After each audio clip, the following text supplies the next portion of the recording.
what God had given them, Adam was supposed to protect. And Eve was supposed to build. In that sense, she was supposed to expound. She was supposed to establish, expand, build, and build. And what he had given them, Adam was supposed to protect. But he went on to tell me that Adam was supposed to protect his wife.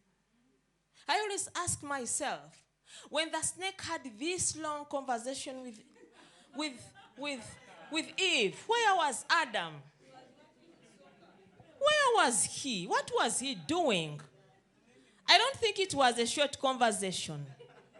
It must have been a long conversation. Look at this. Don't you think it's nice? Don't you think look at it, it's beautiful. Why don't you eat it?